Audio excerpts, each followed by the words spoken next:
Subscribe करें हमारे YouTube channel साधना gold को और पाएं वीडियोस सबसे पहले। बेल आइकन दबाना ना भूलें। क्या किसी पशु पर भी कृपा करते हैं? प्रश्न कर रहे हैं परीक्षित जी। कहते हैं बिल्कुल करते हैं। तब उन्होंने गज और ग्राह की कथा सुनाई कि कैसे वो गज अपने सामर्थ्य और शक्ति के ओतप्रोत होता हुआ अपनी पत्नी और बच्चों के साथ वो जल पीने के लिए प्रपात पे जाता है और वहां हलचल करने लगता है, खेलने कूदने लगता है। एक मगर उसका पैर पकड़ लेता है, मगर ताकत बहुत थी उस समय, पत्नियां बच्चे सब के लोग ध्यान नहीं दिया उसने क्या हो रहा है।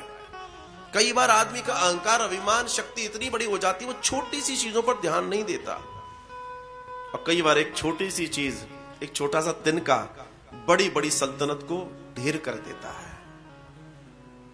सत्यम परम धीमहि, क्योंकि उसके पास सत्य होता है। गया जब उसको पता पड़ा कि किसी ने मेरा पैर पकड़ लिया, खींचने का प्रयास किया, बहुत खींचा, नहीं, पत्नियों ने खींचा, बच्चों ने खींचा, सबने खींचा, अंतोगत्वा नहीं छूटा पाया। पत्नी थक कर बैठ गई, पुत्र थक कर बैठ गए, अब क्या करें, अब कैसे करें।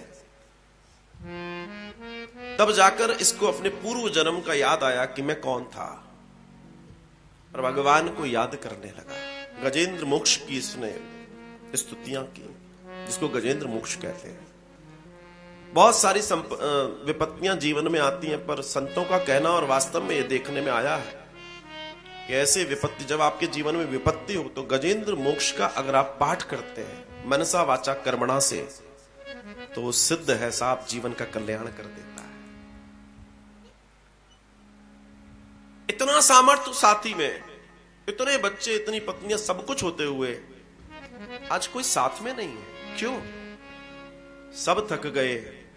जब आपका अंत समय आता है ना, तो कोई कुछ नहीं कर सकता। जीवन में ध्यान रखिएगा, कोई कुछ नहीं कर सकता। तब सिर्फ आपके साथ अगर कोई है तो आपके किए हुए सत्कर्म है।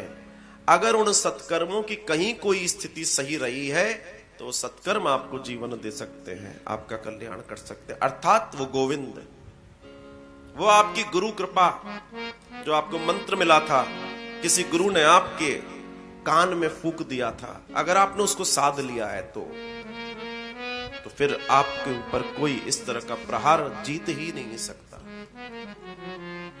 जीवन का आनंद हो जाता है। तुम्हारे पास धन है, वैभव है, संपदा है, संपत्ति है, पद है, प्रतिष्ठा है, लाइन लगी रहेगी घर के बाहर और ऑफिस के बाहर, लाइन लगी रहेगी। और कई बार लोग इसको मान लेते हैं ये मेरे लिए है, मतलब मेरी वजह से है, बस यही गलती कर दी उस हाथी ने भी। अपने बल को समझ लिया ये परमानेंट कुछ नहीं है। कई लोगों को मैंने देखा है, कुर्सी सरकारी है लेकिन अभिमान निजी है, और वो रिटायरमेंट के बाद भी उसी अभिमान के साथ जी रहे हैं। और गड़बड़ तो तब हो जाती है कि उस कुर्सी का अभिमान पूरे उनके परिवार पर चलाते आए वो पूरी जिंदगी। कई बार लोग इतने घुलमिल जाते हैं उसके साथ कि वो अपने घर में भी अपने आप को ऑफिसर समझते हैं, न बच्चों को साध पाते, न परिवार को साध पाते। बच्चे बेचारे अलग किनारा कर जाते हैं। आप घर में पिता हैं, भाई हैं, पति हैं, ये अगर आप भूल गए, बेटे हैं, तो आप परिवार नहीं चला सकते। आप गृहस्थी चला सकते हो आपकी तनख्वाह से, आपको मिलने वाली जो भी कुछ है उससे, परिवार नहीं चला सकते। उसके लिए तो आपका प्रेम, आपका वात्सल्य, आपका सबके साथ विमर्श और सरलता। You are officer, okay, but in office, in business, not in home. और अगर आप अपने होम में ऑफिसर बन गए तो वो होम नहीं रह जाएगा, वो हाउस बन जाएगा। A house is built by some material, bricks, cement, iron, but a home made by a heart. एक घर दिल से बनता है, प्रेम से बनता है, सामंजस्य से बनता है। मकान ईंट गारा पत्थर सीमेंट लोहा सरिया इससे बन जाता है।